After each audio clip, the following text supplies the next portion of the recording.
সুপ্রিয় দর্শক, আসসালামু আলাইকুম। সবাইকে স্বাগত জানাচ্ছি আজকের গুরুত্বপূর্ণ সংবাদে। প্রথমেই জানিয়ে দিচ্ছি সংবাদ শিরোনাম, পরে বিস্তারিত। সালাম আলাইকুম।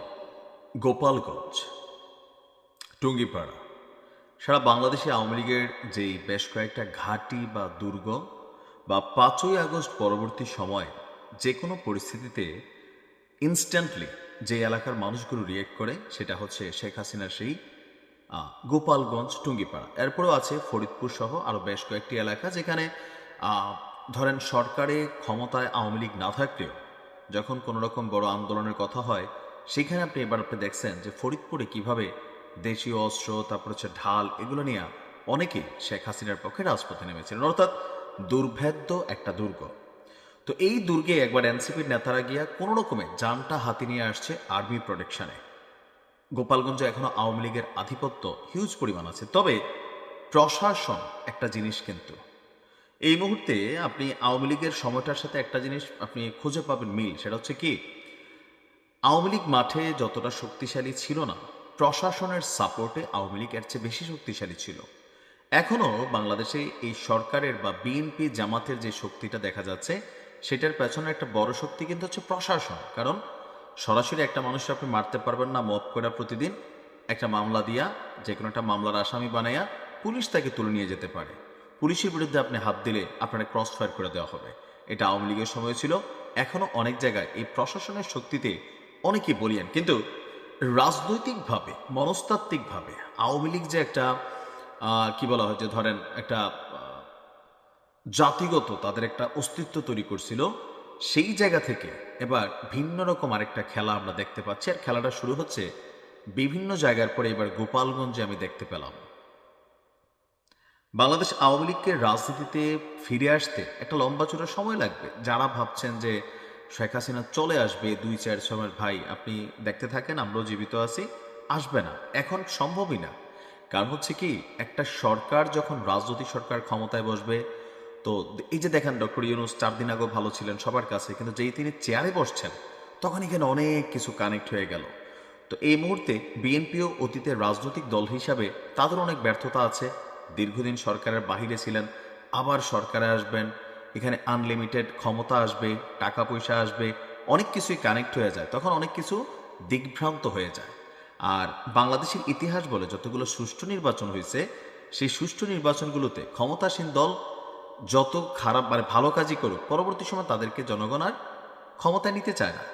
তো আওয়ামী লীগ আমরা ধরতে পারি মিনিমাম 3 টার্ম অথবা 2 টার্ম, যখনই ব্যাক করে এই সময়টা লাগবে। এখন এই যে লম্বা চূড়ার সময়, দলীয় রাজনৈতিক কর্মকাণ্ড চালাই যাওয়া অথবা লোকালি অনেকে নিজেদের ব্যবসা বাণিজ্য, আওয়ামী লীগের সময় ছিল না, বিএনপি জামাতের অনেকে আওয়ামী লীগের সাথে সেট আপ দিয়ে চলছে, কেন? কোটি কোটি টাকা বিনিয়োগ করছে দেশে, তাদের ব্যবসা বাণিজ্যের একটা অস্তিত্বের বিষয় আছে, অনেকগুলো মানুষের রিজিক। সো সেই ক্ষেত্রে কিন্তু একটা অ্যাডভান্টেজ দিয়ে তারা সেটেলমেন্টে ছিল। এখন এই সেটেলমেন্টটা যখন 5ই আগস্ট পার হলো, তখন আমরা দেখলাম যে আওয়ামী লীগের মধ্যে কারা কারা আসলে গুপ্ত ছিল। এখানে অনেক জায়গায় দেখছি যে আওয়ামী লীগ ছিল কিন্তু এখন তারা বিএনপিতে যোগদান করতেছে, আওয়ামী লীগ ছিল এরা জামাতের নেতা ছিল। তো যেভাবে আওয়ামী লীগের মধ্যে তারা মিশে গেছিল, এখন আওয়ামী লীগের নেতাকর্মীরাও তাদের রাজনৈতিক স্বার্থে অথবা লোকাল ব্যক্তিগত স্বার্থে তারা নিজেরাও অনেকে বিএনপির মধ্যে যোগ দিচ্ছেন। এমনকি আমি নিশ্চিত করে বলতে পারি, কখনো আওয়ামী লীগ ফিরে আসছে, শেখ হাসিনা ফিরে আসছে শোনার পরে এই মানুষগুলো সবার আগে দৌড় দিয়া আসল আস্তানায় যাবেন। এখন যেমন জামাত এবং বিএনপিকে আপনি দেখছেন যে দৌড়ে সবাই সাবেক আওয়ামী লীগ, সাবেক ছাত্রলীগ, সাবেক এটা, তারা কিন্তু এখন তারা তাদের নিজ নিজ দলে ফিরে যাচ্ছে। ঘটনার প্রেক্ষাপট হচ্ছে গোপালগঞ্জের কোটালীপাড়ায়। গোপালগঞ্জের কোটালীপাড়া উপজেলার রাধাগঞ্জ ইউনিয়নের 1 নম্বর ওয়ার্ডের যুবলীগের সাধারণ সম্পাদক মোহাম্মদ মুকুল খন্দকার তিনি পদত্যাগ করেছেন। আর পদত্যাগ করে কি করেছেন? যুব দলে যোগ দিয়েছেন। পহেলা ডিসেম্বর রাতে উপজেলার ভাঙারহাট বাজারে বসে তিনি যুবলীগ থেকে পদত্যাগ করেন। পরে যুব দলে তিনি জয়েন করার ঘোষণা দেন। এই সময় একটা লিখিত বক্তব্য পাঠ করেন। তিনি লিখছেন, আমি দীর্ঘদিন ধরে রাধাগঞ্জ ইউনিয়নের 1 নম্বর ওয়ার্ডের আওয়ামী যুবলীগের সাধারণ সম্পাদক হিসেবে দায়িত্ব পালন করে আসছে, মানে গুরুত্বপূর্ণ একটা পদ আওয়ামী লীগের পয়েন্ট অফ ভিউতে। কিন্তু আওয়ামী রাজনীতির আদর্শের সঙ্গে আমার ব্যক্তিগত আদর্শের মিল না থাকায় আমি যুবলীগের সাধারণ সম্পাদকের পদ এবং সব ধরনের আওয়ামী লীগের কার্যক্রম থেকে অব্যাহতি নিলাম। সেই সঙ্গে শহীদ রাষ্ট্রপতি জিয়াউর রহমানের আদর্শে অনুপ্রাণিত হয়ে যুবদলে যোগদান এবং তাদের রাজনৈতিক কর্মসূচিতে অংশগ্রহণ করার ঘোষণা দিচ্ছি। তো ওইখানে কে কে উপস্থিত ছিলেন? উপজেলা যুবদলের আহ্বায়ক রঞ্জন মল্লিক, সদস্য সচিব মান্নান সেন, রাধাগঞ্জ ইউনিয়ন যুবদলের সাধারণ সম্পাদক নাসির ফকির সহ বিএনপি এবং সহযোগী সংগঠনের নেতৃবৃন্দরা উপস্থিত ছিলেন। এখন ওনার হঠাৎ করে চেতনার মধ্যে আসলো যে আওয়ামী লীগের রাজনীতি তার মতাদর্শের সাথে মিল নাই, কিন্তু কখন আসলো? আওয়ামী লীগ ক্ষমতায় থাকতে তিনি কি আসলে এই কাজটা করতে পারতেন? এখানে আমরা দুইটা পারসেপশন নিতে পারি। যেমন ধরেন, আওয়ামী লীগের রাজনীতি করতেন বা আওয়ামী লীগকে ভালোবাসতেন, কিন্তু আওয়ামী লীগের অনেক কিছুর সাথে একমত ছিল না। এই দেশে অসংখ্য মানুষ আছে, ছিল, কিন্তু কিন্তু আপনি তখন কোনো কথা বললে আপনাকে একটা মামলা দিয়ে দিত আওয়ামী লীগ, অথবা আপনাকে একটা বিপদে ফেলে দিত। এটা হইতে পারে একটা পারসেপশন। আর আরেকটা হচ্ছে, না, তখন আমি যেই দল ক্ষমতায় আছে সেই দলের সুযোগ সুবিধা, এলাকায় বেটাই আমার চিনজ, ধান্দাবাজি যা আছে সব করছি, এখন সরকার ক্ষমতায় নেই, আগামী 2-3টা আর আসবে না, এই সময়ের মধ্যে পিঠ বাঁচাইতে হবে, অথবা সময় বুঝে রং বদলানো, এইরকম মেন্টালিটির কিন্তু আরেকটা আছে। আসলে তিনি কোনটা সেটা একটু কোয়েশ্চেন মার্ক।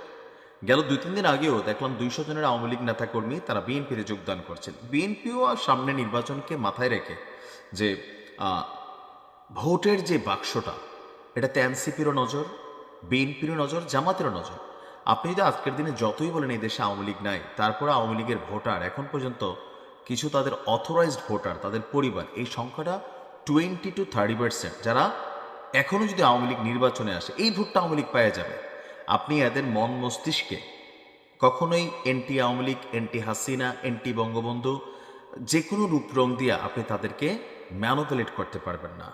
বাংলাদেশের রাজনৈতিক দলগুলোর মধ্যে প্রধান যে 4টা রাজনৈতিক দল, এর মধ্যে আওয়ামী লীগ, বিএনপি, জামাত যেইভাবেই রাখেন, এদের অন্তরে সেই যে দলের প্রতি আনুগত্য, ব্লাডের মধ্যে দলের প্রতি আনুগত্য, এটা আপনি বের করতে পারবেন না। জেল, জুলুম, ভয়, গ্রেপ্তার, মামলা, হামলা এগুলো হয়েছে না, হয়েছে। জামাত কৌশল অবলম্বন করে আওয়ামী লীগের ছায়া তুলে গেছিল, বাট তারা তাদের কার্যক্রম অন্যভাবে চালিয়েছে। অর্থাৎ যে শক্তিটা আছে সেই শক্তিটার সাথে কানেক্টেড হইয়া তারা তাদের এজেন্ডা বাস্তবায়ন করছে। সো এই টোটাল দৃশ্যপট দেখে আমার কাছে মাঝে মাঝে মনে হয় যে জামাত তখন যেই কাজটা করছে, বিএনপির কিছু কিছু জায়গায়, সব জায়গায় না, বিএনপির রাজপথে ছিল, জামাত বেশি করছে। তো একই স্টাইলে আওয়ামী লীগকে এরকম পরিকল্পনা করতে পারে না যে ঠিক আছে, মাঠে তো শক্তি দরকার, সময় বুঝা তোমরা টিমের মধ্যে ব্যাক করবা, অথবা সময় বুঝে তোমরা সাপোর্টিংয়ের জায়গাটা রাখবা। এটা কিন্তু অস্বাভাবিক কিছু না। এখন সব মিলিয়ে যার যার একটা রাজনৈতিক পরিকল্পনা আছে, সেই পরিকল্পনা বাস্তবায়নে আওয়ামী লীগের মতো চলছে, বিএনপি বিএনপির মতন। আর যেহেতু সামনে নির্বাচন, সবারই টার্গেট আওয়ামী লীগের ভোট ব্যাংক। এবার এটাকে যার যার মতো করে জয় করার জন্য তারা তাদের কৌশল অ্যাপ্লাই করছেন। অপরদিকে আওয়ামী লীগও রাজনীতিতে কিভাবে ফিরে আসা যায়, ছলে বলে কৌশলে তারাও কিন্তু তাদের অবস্থান থেকে কাজ করে যাচ্ছেন। ভালো থাকুন।